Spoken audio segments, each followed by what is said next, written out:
Isa ka rin ba sa nagbabaka sakaling makakuha ng 1 million pesos dito kay Kopiko Blanca? Oh, well, hindi ka nag-iisa.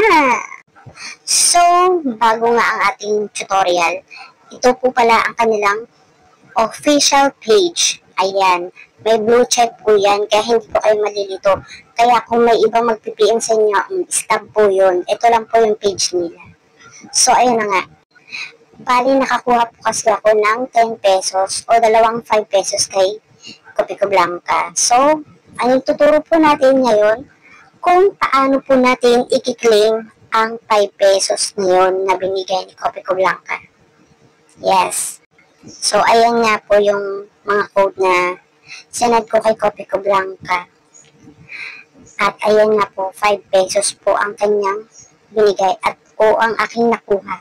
So, paano natin makukuha yan? I-copy-paste po natin yung code na binigay po ni Kopiko Blanca.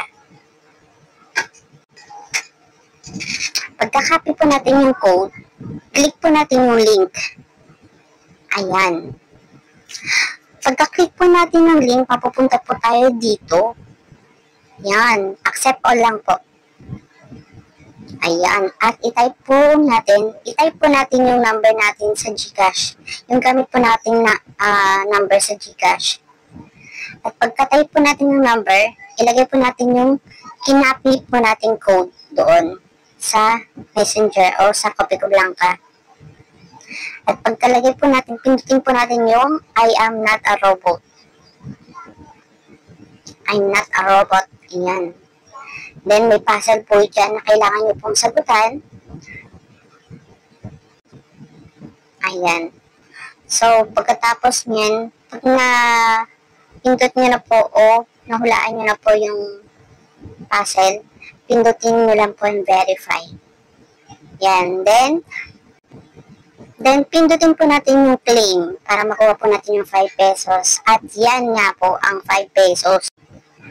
Pera po talaga yan, 5 pesos. At makukuha nyo po yan talaga. So, yun na nga.